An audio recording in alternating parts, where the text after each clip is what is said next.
ये है, अपने सरों पे दुपट्टा रखो, गैर महरम से बात न करो, अपने आप को छिपाओ। ये मासूम बच्ची के सामने जब मीडिया वाले पहुंचते हैं, वो मासूम बच्ची भी अपना इंटरव्यू देने से इनकार कर देती है। जिस मजहब के मानने वाले आज भी ऐसे मौजूद हो, उस मजहब के मानने वाले नौजवानों का ये हाल हो कि वो गली और कोचों में बैठकर बच्चियों का इंतजार करें, उनकी इज्जत के पीछे पड़ जाए, उनके माँ बाप की इज्जत लूटने के पीछे पड़ जाए। ये कैसे हो सकता है? जाइए देखिए फिलिस्तीन के कैसे कैसे मासूम बच्चे मलबों में दबे पड़े हैं, बच्चियां रोटी के लिए मोहताज ऐसी है कि एक लुकमा मिल जाए, हयात जिंदगी की एक चाल एक कदम बढ़ जाए, लेकिन कभी दस्त सवाल के सामने अपनी इज्जत का सौदा नहीं किया।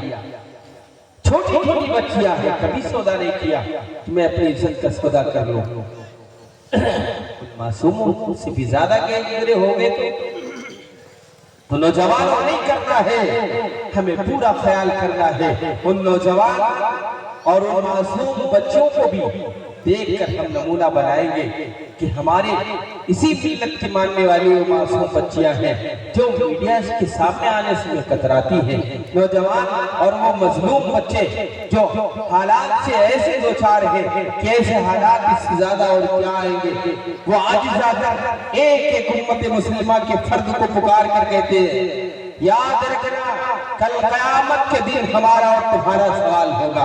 बहरहाल मैं इस तरफ नहीं जाना चाहता हूँ, लेकिन नमूना है तो नौजवानों है तो इंशाअल्लाह हम माँ बहनों की इज्जत करेंगे, इज्जत से पीछे नहीं पड़ेंगे।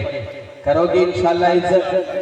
अगर आप वाकई सच कह रहे हो तो मैं नहीं कह रहा हूँ, ताजदारी मदीना मोहम्मद अरबी सल्लल्लाहु अलैहि वसल्लम कह रहे हैं तुम्हें अर्श का साया देंगे। उस दिन इस दिन ऐसी धूप होगी कि सब अपने पसीनों में तैर रहे होंगे, डूबे होंगे, हम तुम्हें अर्श का साया देंगे। तो नौजवानों मुबारकबाद पेश करते हैं तुम्हें, अल्लाह तुम्हें इस नेक इरादे पे गामजन फरमाए, अल्लाह कबूल फरमाए तुम्हारे इस नेक इरादे को, अल्लाह माँ बहनों की इज्जत करने वाला बनाए, अल्लाह तुम्हें नमूना बनाए दीगर मजहब वालों के सामने कि ये होते हैं नौजवान जिनके जवानी ऐसी हमारी माँ बहन रश करती है। हमारा भाई ऐसा होना चाहिए कि हमारा भाई हमारी हिफाजत हमारी इबादत की चादर होनी चाहिए। तो करो इंशाअल्लाह, अल्लाह सबको कबूल फरमाए, अल्लाह आपको अर्श का साया देगा। और तीसरा वो शख्स जिसका दिल मस्जिद में अटका हुआ। अब मस्जिद में दिल का अटकना क्या है, हमारा हाल क्या है? अभी तरावी की नमाज हुई है, अभी ईशा की नमाज, नौजवानों का तो हाल ही कुछ और है। ईशा की नमाज क्या पढ़ते, मगरिब की नमाज बेचारे पढ़ रहे हैं। मगरिब के बाद दिमाग में ये बात है, रमजान में खासकर बराबर ये बात चल रही है, हाई आईपीएल आ रहा है, जाने कौन जीतेगा कौन हारेगा। 2020 वो तरावी भी है, 2020 आईपीएल भी है। अब देखना किसको है, तरावी को देखना है या आईपीएल को देखना है या ईशा की नमाज है। ईशा की नमाज होती हाई पढ़ लिया जाता, लेकिन उसके बाद तो 17 रकात तरावी भी है, उसमें पूरा हाफिज कुरान भी सुनाएंगे। इतना लंबा वक्त कैसे होगा?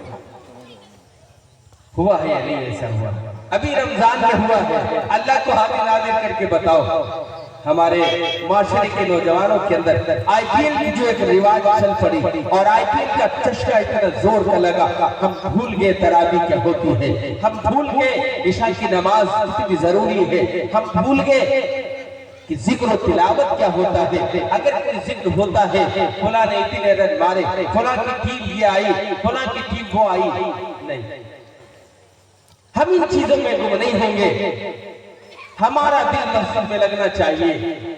क्यों? हमें अर्श का साया लेना है। हम उस रब से करीम है जो रब जो माफ करने वाला है, माफी के साथ रब करीम के कदमों में पड़ के यानी अपने जुमलों के साथ उसके रहमो करम पे अपनी जो आवाज लगाएंगे उसकी दहलीज पे, वही कहेंगे मेरा रब तो देने वाला है, दे दे। हमारे इस बैठने को कबूल फरमा दे, अर्श का साया दे दे। अल्लाह अर्श का साया आपको जरूर देगा अगर मस्जिद में दिल लगा रहे। मगरिब की नमाज पढ़ने गए, मगरिब की नमाज पढ़ ली। अब हमारा दिल ये कह रहा हो भाई ईशा की नमाज कितनी जल्दी, वक्त आए कि मैं ईशा की नमाज पढ़ने जाऊं, रब से मुलाकात करूं, रब से कुछ बातें करूं, रब से बहुत सारे शिकवे हैं, बहुत शिकायत है, मैं अपने रब से शिकायत करूं, मैं उससे शिकवा करूं, बहुत जरूरतें हैं, मैं अपनी हाजतों को रब के सामने रखूं। मेरे रब तू ही पूरा करने वाला है, तू मेरी जरूरतों को पूरा कर दे। ये एक उमंग होनी चाहिए हमारे अंदर, ये फिक्र होनी चाहिए कब वो मौका मिले और मैं रब के सामने जाऊं और रब से कहूं कि मेरे रब तू जरूरतों को पूरा करने वाला है। मैं नहीं जानता असबाब हो या ना हो, तू बगैर असबाब की जरूरतों को पूरा कर दिया है, अब तक किया है, तू पूरा भी कर सकता है। आप अगर मस्जिद हो जाएंगे रब तुम्हारी जिद को पूरा करेगा। लेकिन मेरे अजीजों, मस्जिद में दिल लगने के लिए अपने आप को तैयार तो करो, मस्जिद में तो दिल ही नहीं लगता। और बाद बूढ़े जो हमारे बुजुर्ग हैं वो अगर मस्जिद में गए, मस्जिद में जाने पे ये बटन दबाया, वो बटन दबाया, ये टंकी के पानी, वो कूलर का रुख, वो पंखे का रुख, वो मुसल्ला, वो चटाई, इसी में दिल लगा रहता है, जिक्र रोजगार में नहीं लगता। और बाद ऐसे हैं जिनको घर से जब कबेड़ दिया जाता है, यानी बहू अलग बड़बड़ा रही है, ये बूढ़े हो गए हैं, यही पड़े रहते हैं, बेटा अलग बड़बड़ा रहा है, बीवी अलग कह रही है, तुम्हें तो कोई अकल ही नहीं है, बीवी से कैसे, बेटे से कैसे, बहू से कैसे पेश आया जाता है। घर से आज जाकर एक उठा मस्जिद में आया, इसको दिल लगाना नहीं कहते। अल्लाह हमारे दिल की हाल को खूब जानता है, तुम्हारा दिल क्या कह रहा है, किस मजबूरी में आए हो। इखलास के साथ,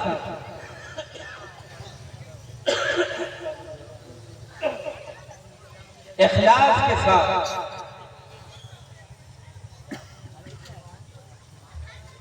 हाजिर करोगे मस्जिद में इंशाअल्लाह।